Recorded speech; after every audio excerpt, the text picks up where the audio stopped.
Grandes fatos. Aconteceu. A gente informa. Realização Grande FM. Nosso podcast Grandes Fatos traz hoje uma entrevista exclusiva com a senadora por Mato Grosso do Sul, Simone Tebet, atual pré-candidata à presidência da República. Simone Nazar Tebet é natural de Três Lagoas, é uma advogada, professora, escritora e política brasileira, filiada ao Movimento Democrático Brasileiro, MDB. Tebet é pré-candidata à presidência do Brasil nas eleições de 2022, com uma pré-campanha centrista e social-liberal na chamada Terceira Via.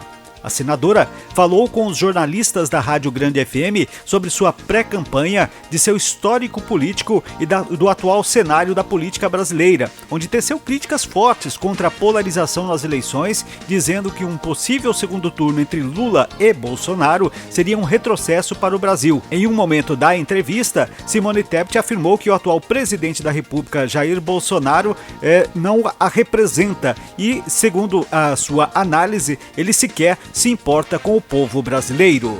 Fique com a gente, nosso podcast Grandes Fatos, Corrida Eleitoral Simone Tebet está entrando no ar. Esperamos que você aproveite o nosso conteúdo. Grandes Fatos. Aconteceu. A gente informa. Antes de falar do momento atual da senadora Simone Tebet, é importante saber de suas origens na política. Simone iniciou sua carreira política em 2002, ao ser eleita deputada estadual de Mato Grosso do Sul com 25.251 votos, tornando-se mulher mais votada para o cargo naquele ano. Nas eleições municipais de 2004, se elegeu para o seu primeiro cargo majoritário, prefeita de Três Lagoas, sendo a primeira mulher a ocupar tal cargo no município.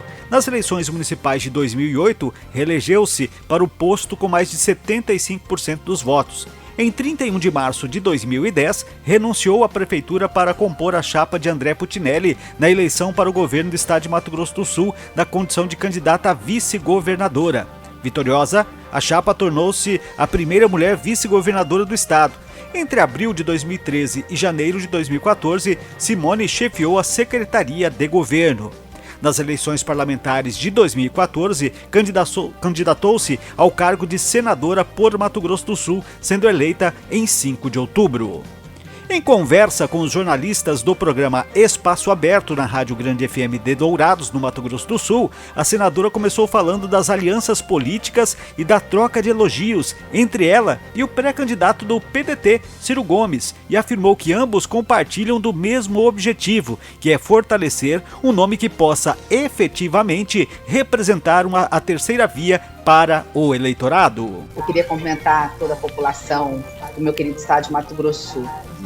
Dizer que dia 18 ainda é a data, nós temos convicção de que dia 18 nós temos condições de chegar num nome dentro dessa discussão entre o MDB, PSDB e Cidadania. Entendemos que o Brasil hoje vive um momento muito difícil de polarização. Essa polarização de ódio de nós contra eles, ideológica de esquerda e direita, não interessa para a maioria da população brasileira que passa fome. Para quem tem fome, não interessa se você é de esquerda ou de direita, mas o que você pode fazer pelo Brasil. E é por isso, e é nessa situação que se encontra Ciro Gomes. Ciro Gomes é um pré-candidato à presidência da República, nós o respeitamos por isso, e nós representamos, a meu ver, do lado de cá, a única via necessária e capaz de acabar com essa polarização. Um dos grandes problemas do Brasil é isso, o Brasil não cresce há mais de uma década, porque fica nesse discurso ideológico que leva à instabilidade política. E sem estabilidade, o mundo não nos enxerga, o mundo não traz recursos estrangeiros, o Brasil não investe, o setor produtivo, o banco, o mercado, o agronegócio, mesmo o setor da micro, pequena, média, grande empresa e indústria, ficam aguardando. Então, diante dessa instabilidade provocada pela essa polarização odiosa, nós temos um Brasil que não cresce, consequentemente não se desenvolve, não gera emprego, não gera renda e automaticamente leva o país para o mapa da fome, que infelizmente é o que aconteceu, o que está acontecendo hoje. Então, Ciro Gomes se enquadra nesse processo. Dia 18 de maio, nós teremos um prazo fatal para termos uma candidatura única em torno desse centro democrático. A partir daí, nós vamos estar sentando com todos os políticos que queiram se somar num projeto de desenvolvimento social para o Brasil. que olhe para frente, que nem tenha que ficar olhando e mirando para trás, porque o tempo de quem já governou já passou, e muito menos permanecer com o presente de um governo que não conhece as mazelas do Brasil, que não conhece os problemas, que cria crises artificiais e, por conta disso, né, criando crise artificial para tampar o sol com uma peneira, que é o sol que busca tampar com essa peneira, que é o sol do desemprego, da miséria, da fome, da falta de investimentos na saúde. Então nós vamos começar uma nova etapa a partir do dia 18. E Ciro Gomes é mais do que bem-vindo para conversar dentro desse processo. Ainda falando sobre a articulação para o fortalecimento de um nome da chamada Terceira Via, Simone Tebet explicou o fato de ter dito recentemente que, se não for candidata principal pelo MDB, ela estará no palanque de quem o partido apoiar, mas não aceitaria ser candidata a vice. Se eu não tiver pontuando nas pesquisas, hoje eu tenho um empate técnico com o governador do estado de São Paulo. Imagina, 25% do eleitorado do Brasil está no estado de São Paulo, 1/4 do eleitorado.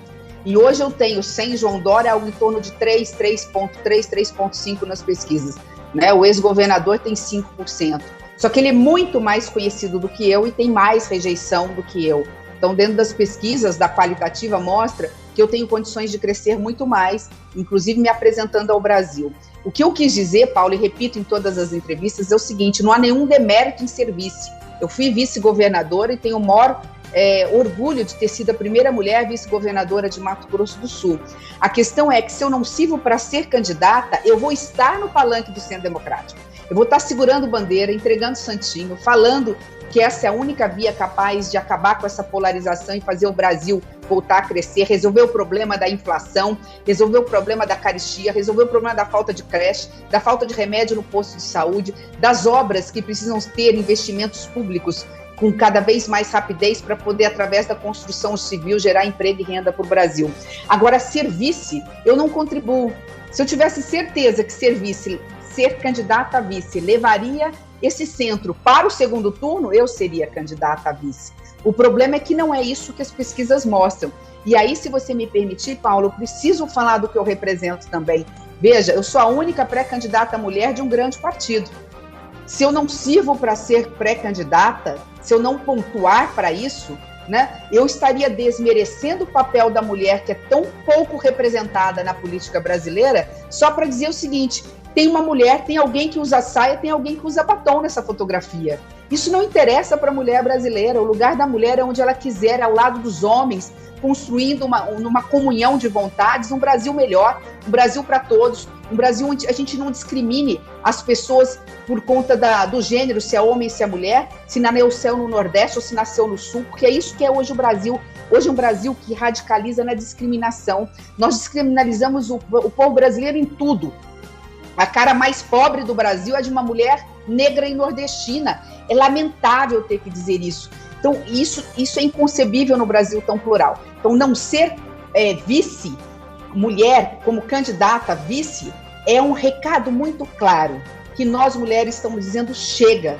Nós queremos também ser protagonistas dessa história, nós queremos estar ao lado dos homens, nem melhores, nem piores, mas ao lado. Como é um casamento, é uma comunhão de esforços para que dê certo, para que a gente crie as nossas famílias, nossos filhos. Não é o homem mandando mais, não é a mulher mandando mais, da mesma forma na política. Então, eu acho que tem um pouco, Paulo, se você me permitir, daquilo que eu represento hoje, a minha candidatura, pré-candidatura representa. Então, diante disso, repito, eu sou pré-candidata desse Centro Democrático, estou trabalhando para ser esse nome. Se não for, eu vou estar neste palanque de qualquer forma. É o meu palanque, que é a convicção que eu tenho de que o Brasil não vai sair dessa crise, nessa polarização. Se nós tivermos Lula e Bolsonaro no segundo turno, nós estaremos levando esse segundo turno para 31 de dezembro de 2026. Antenada com a realidade do que acontece em Mato Grosso do Sul, Simone Tebet falou sobre a não venda da unidade de fertilizantes da Petrobras em Três Lagoas e, com bom humor, disse que irá adotar o termo que o jornalista Cícero Faria usou ao classificar a negociação que estava em andamento como tentativa de golpe. Eu já vou ser bem objetiva, vou falar, o Cícero lá de Dourados falou que eu disse que a empresa queria dar um golpe, e é isso mesmo, Cícero, mas não no sentido, obviamente, da má-fé da empresa. A Crom, ela estava no papel dela como empresários. O problema foi que a Petrobras não fez o dever de casa. Quando eu fui prefeita, eu fui procurada pela Petrobras para que nós doássemos uma área de 500 hectares. Quem mora na Grande Dourado sabe o que significa 500 hectares, 520, para construirmos a maior fábrica de fertilizantes nitrogenados da América Latina. Só para ter uma ideia, ela ia e vai dobrar a produção de fertilizantes no Brasil nitrogenados. Nós doamos essa área com muito custo. Quando veio o Petrolão, esse esquema de denúncia de corrupção na Petrobras, a fábrica parou. Ela estava com 85% dela pronta. A Petrobras tinha investido 3,5 bilhões, faltava 1 bilhão e ela teve que paralisar. De lá para cá, já vindo para a sobremesa, já contando o final da história, eu tenho falado com todos os presidentes da Petrobras, termine a fábrica e depois venda. Se vocês quiserem vender, venda. Resumo da ópera. A Petrobras abriu um edital onde falou o seguinte: quem quer comprar, né? Quem quer dinheiro? É mais ou menos assim, quem quer dinheiro? Entregou sem nenhuma regra. A Cron fez o papel dela, eu não estou criticando a Cron não, né? Se fosse a Cron, faria a mesma coisa, o papel dela é comprar. O problema é que a Petrobras estabeleceu a venda sem colocar o requisito mais importante. E aí incorreu no desvio de finalidade. Ela entregou sem o compromisso da empresa produzir fertilizantes. Ou seja, a empresa iria trazer fertilizantes da Rússia, que não tem, porque nós temos dificuldade de importar, para misturar os fertilizantes aqui. Então ia acontecer uma série de situações. Ao invés de gerar de 800 a 1.000 empregos, só ia gerar de 50 a 100. Ao invés de utilizar a potencialidade toda da fábrica, ela poderia desmontar uma parte dessa fábrica e fazer o que ela quiser com ela. Por isso que eu disse que poderia virar sucata. Ela poderia pegar toda a tecnologia de ponta, não usar e vender, porque ela não ia perder dinheiro. Estou dizendo o que ela poderia fazer. Então, diante de tudo isso, diante da falta de fertilizantes no Brasil, nós somos no estado do agronegócio. Eu estou falando para uma das regiões mais férteis e ricas do Brasil, que é a Grande Dourados. Eu sei porque eu conheço essa região, fui criada aí, meu avô tinha fazenda, eu tenho propriedade aí, né? Eu conheço a potencialidade das nossas terras da Grande Dourados, mas sem fertilizantes a gente não coloca comida barata na mesa do povo brasileiro. Sem fertilizantes a produção fica raquítica, não temos produtividade. Então, eu conheço mais do que ninguém, eu vi todas as áreas, todos os lados dessa história, como prefeita, como vice-governadora, como senadora. E eu bati na mesa e falei, desse jeito não dá. Eu quero parabenizar o governo do Estado. O governo do Estado, através do Jaime Berruc, fez as condicionantes. Vocês têm os incentivos fiscais, mas vocês têm que produzir fertilizantes. Qual foi a resposta da empresa? Nós não estamos aqui discutindo fertilizantes agora, colocaram uma série de dificuldades que não interessam. Resumo da ópera. Atuamos, falamos com o presidente da Petrobras, exigimos do presidente da Petrobras que revisse e agora nós vamos ter uma nova licitação para que empresas interessadas, eu sei que tem empresas brasileiras muito grandes, petroquímicas grandes no Brasil, que querem participar do processo. Eles conseguem em 12 meses, portanto, para a safra do ano que vem, já produzir fertilizantes nitrogenados para a nossa produção.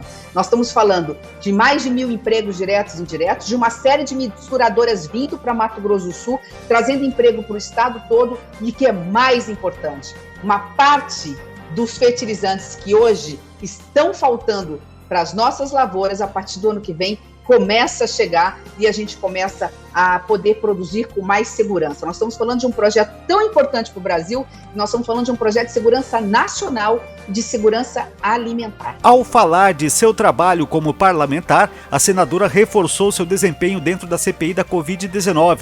Afirmou que, no entendimento dela, houve uma omissão dolosa por parte do governo federal no enfrentamento da pandemia e afirmou ainda que não acredita na seriedade do atual presidente da República e que, na visão dela, ele nem sequer se importa com as pessoas. Olha, Paulo, essa pergunta é muito interessante. Dentro da CPI, de forma alguma.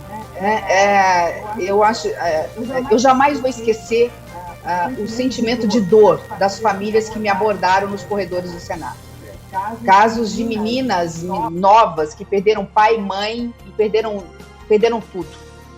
Foi muita dor, foi muito sofrimento. A gente não pode ter memória curta.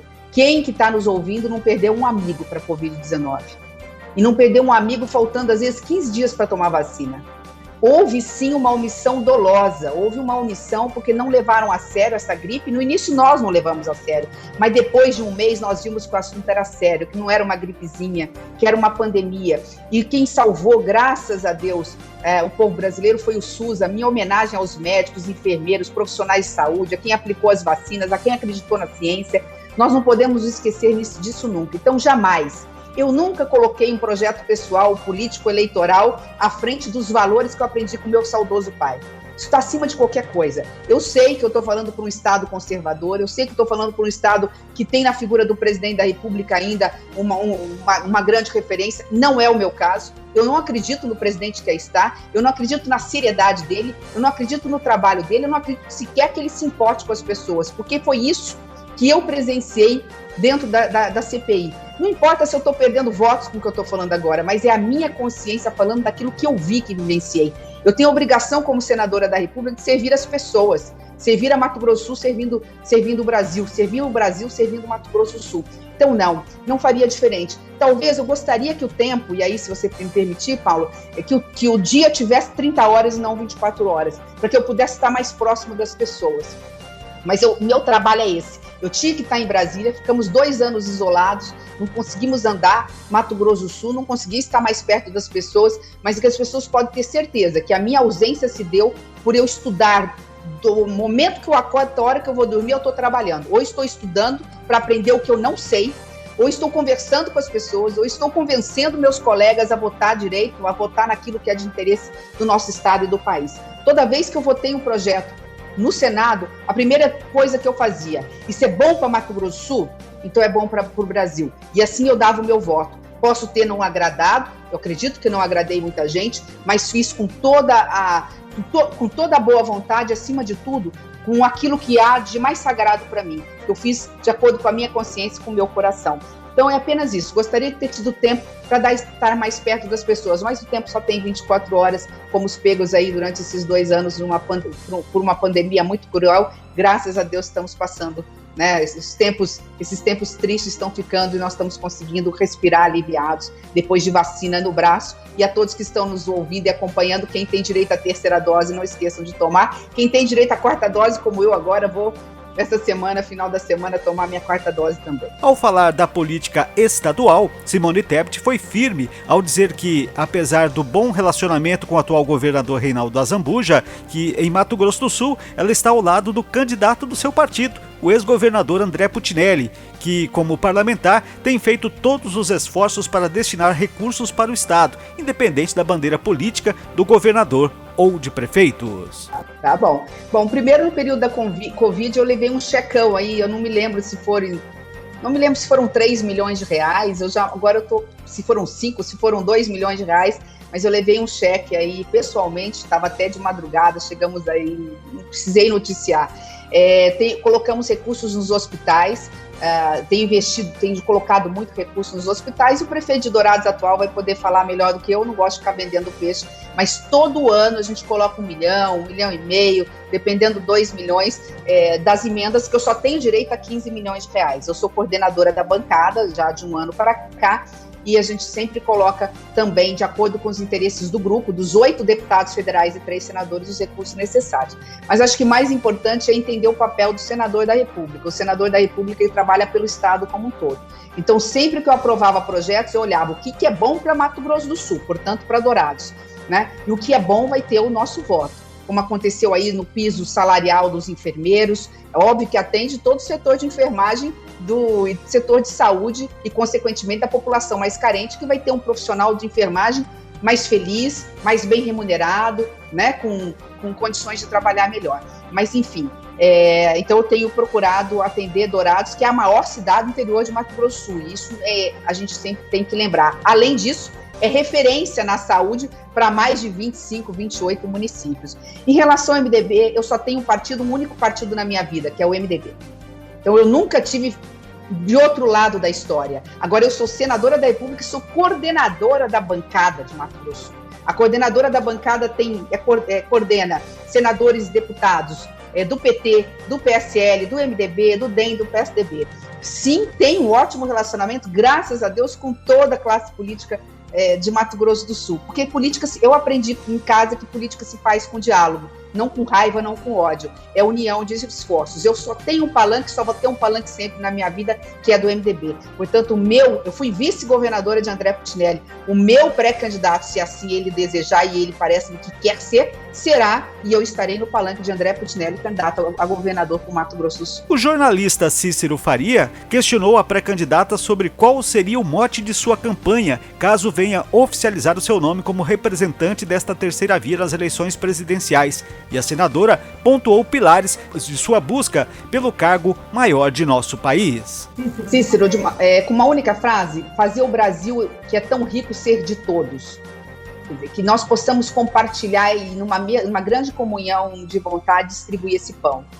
Infelizmente, o Brasil cresce pouco, e isso graças, infelizmente, a uma instabilidade política.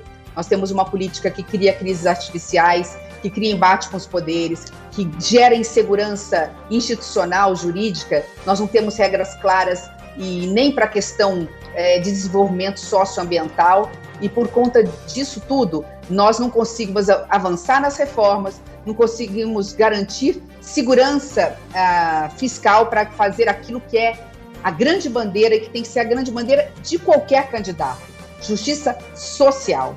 Com base nessa instabilidade, hoje nós vivemos com uma das maiores inflações dos últimos anos. Eu tenho que explicar para as minhas filhas que têm 20 e poucos anos o que é inflação. Preços tomaram o elevador, estão nas alturas, chegaram a 2 dígitos, isso só na época da minha adolescência. A inflação da cesta básica apertou o botão de 2 dígitos e as pessoas começaram a passar fome. Quem é hoje classe média ou quem é assalariado está gastando metade do seu salário simplesmente para comer, está faltando salário no final do mês, está sobrando mês no final do salário. Não tem outro caminho. Quem quer que sente naquela cadeira de presidente da República vai ter que ter coragem de enfrentar a maior chaga do Brasil.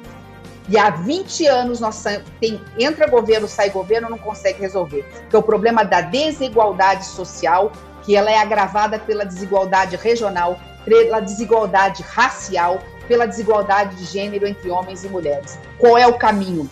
3 pontos imediatos. Primeiro, transferência de renda permanente na veia. R$400 não serve. É no mínimo R$600 e tem dinheiro. Porque quando o governo não paga para quem precisa, o dinheiro sobra e vai para os esquemas de corrupção de orçamento secreto. Então, transferência de renda permanente de R$600 do Auxílio Brasil, que nós votamos lá atrás, com porta de saída, qualificando o jovem, o trabalhador e a mulher para que ele vá para o mercado de trabalho e abra espaço para outras famílias. Então, transferência de renda de forma imediata.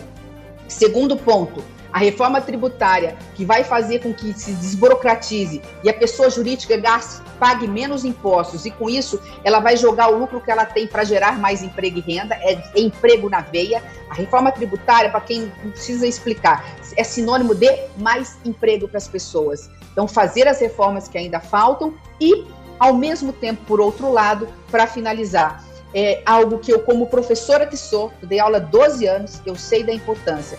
É um erro dizer que você leva 20 anos para mudar uma geração através da educação. Isso é desculpa esfarrapada de político que não quer garantir educação para o seu povo, porque educação não dá voto.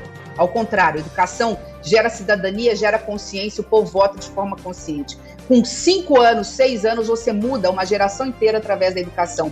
Porque a educação infantil 1, ela está mais ou menos encaminhada, em que pese algumas coisas. Mas quando você olha que a União tem que coordenar a educação infantil e a educação fundamental e ensino médio dos estados e municípios, e você consegue dar uma boa educação no ensino fundamental 2 no ensino médio, você em 6 anos, você muda uma geração. E os nossos jovens neném, que hoje nem estudam nem trabalham, tem que ter 2 portas de saída. Ou imediatamente para um curso profissionalizante ou para um banco de uma universidade que tem que estar aberta para todos. A partir daí, daqui 10 anos, quando a gente estiver falando do Brasil que nós queremos, nós estaremos falando de um outro Brasil. Um Brasil que vai precisar cada vez menos de transferência de renda e cada vez mais de um governo sério que olhe para todos de forma a transformar através de uma parceria com a iniciativa privada. Então, assim, em rápidas palavras, não nos esquecendo da iniciativa privada, é o mercado, é o agricultor,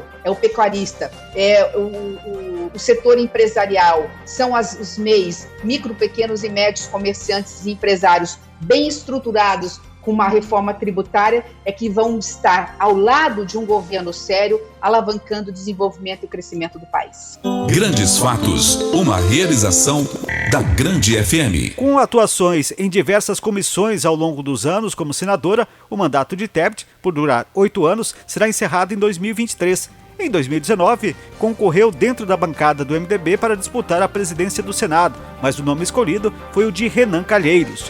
No mesmo ano, Tebet foi eleita como a primeira mulher a presidir a Comissão da Constituição e Justiça do Senado, posto que exerceu até o fim de 2020.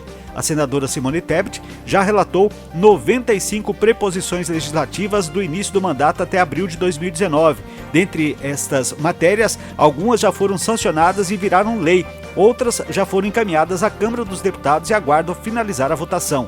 Ou seja, Simone Tebet tem um papel significativo como mulher, como política e como cidadã no cenário nacional, onde diz ter orgulho de representar o Mato Grosso do Sul por onde quer que vá. Este foi o podcast Grandes Fatos de hoje, disponível no grandefm.com.br ou na sua plataforma de áudio preferida. Siga nosso podcast nas redes sociais, assine nosso podcast, se inscreva em nossos canais e favorite nosso conteúdo. Assim você será notificado toda vez que tivermos novidades. Esperamos que você tenha gostado do nosso conteúdo de hoje. Em breve, novos episódios estarão à sua disposição.